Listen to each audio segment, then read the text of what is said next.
Life के सबसे बड़े सवाल क्या हैं? क्यों जी रहे हो? तुम्हारे जीने का पर्पस क्या है? हो सकता है कि तुम्हें भी कभी ना कभी लगा ही होगा कि कुछ तो मिसिंग है, कुछ तो है जिसकी वजह से दिल को सुकून नहीं आ रहा, और शायद उसका जवाब है इकिगाई।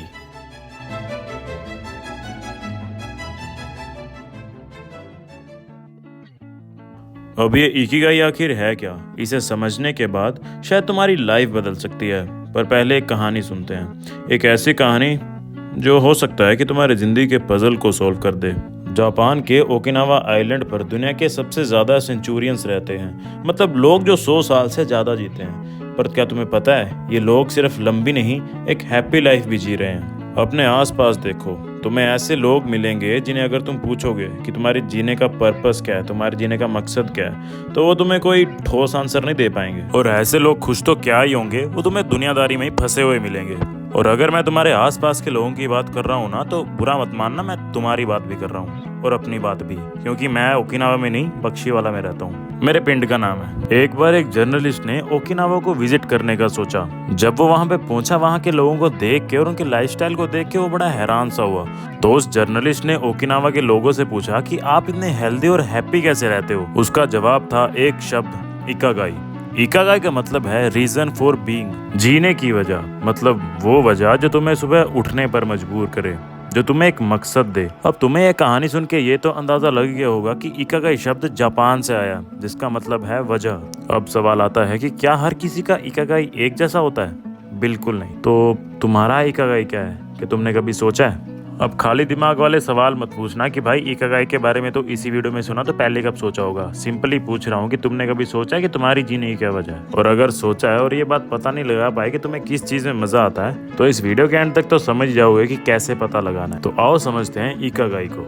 इकागाई को समझने के लिए 4 चीजें जरूरी हैं। इमेजिन करो एक छोटा सा वेन डायग्राम जिसमें 4 सर्कल होते हैं। अब इन 4 सर्कल्स में आपने अलग अलग चीजें भरनी है। सबसे पहले सर्कल में वो चीज़ लिखनी है जो तुम्हें करने में मज़ा आता है, जैसे कि ड्राइंग करना, पेंटिंग बनाना, या कोई स्पोर्ट्स खेलना, या कोई भी स्पेसिफिक काम।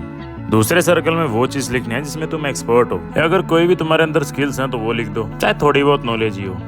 उससे अगले सर्कल में तुम्हें पता करके ये लिखना है कि दुनिया को इस वक्त किस चीज़ की डिमांड है।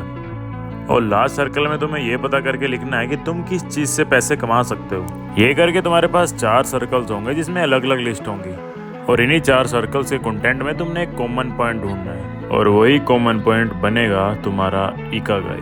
अब अगर तुम इसे सही से कर लेते हो तो तुम्हारे पास वो चीज़ हो जाएगी जिससे तुम पैसे भी कमा सकते हो और इसे करके तुम खुश भी रह सकते हो। उम्मीद करता हूँ कि थोड़ा बहुत तो दिमाग में घुस ही गया होगा। पर अब ये सवाल आता है कि ये मिलता कैसे है। तो अब मैं तुम्हें एक सीक्रेट फॉर्मूला देने वाला हूँ जिससे तुम्हारे सारे सवालों के जवाब हल हो जाएंगे। स्टेप 1, अपने पैशन और स्किल को समझो। अब एक बात समझो, एक इंसान जो अपनी लाइफ से बोर हो चुका है, उसकी रोज की 9 to 5 की जॉब चली रही होती है, पर एक दिन वो याद करता है कि बचपन में उसका एक सपना था कि वो पेंटर बनना चाहता है। अब वो जॉब तो नहीं छोड़ता, पर हर रोज 2 घंटे निकाल लेता है अपने इस पैशन के लिए, रोज पेंटिंग करता है। अब ये चीज रोज प्रैक्टिस करके वो खुश रहने लगता है। उसके ऑफिस वाले देखते हैं इसको क्या हो गया।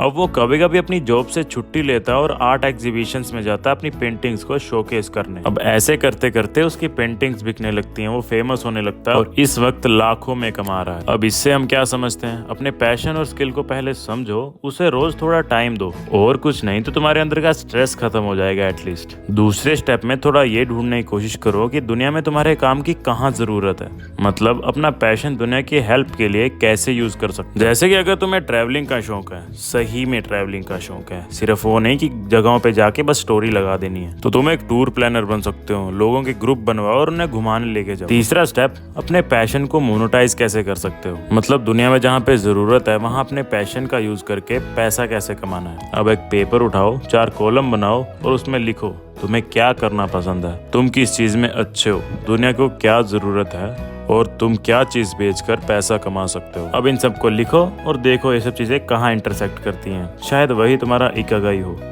एंड रिमेंबर, स्टीव जॉब्स ने कहा था, the only way to do great work is to love what you do. और तुम्हारा इकागाई तुम्हें वही करने का रास्ता दिखाता है। तो मित्रों, अपनी जिंदगी का मकसद ढूंढो और खुद को खुद के लिए जीने दो, क्योंकि हर एक इंसान का इकागाई होता है। तुम्हारा क्या है, कमेंट में जरूर बताओ। और अगर तुम्हें लगा है कि इस वीडियो से तुम्हें कुछ वैल्यू मिली है, तभी लाइक और सब्सक्राइब करना, नहीं तो भाड़ में जाओ। ठीक है भाई, अब मिलते हैं अगली वीडियो में, तब तक के लिए मैं भी भाड़ में जाता हूँ।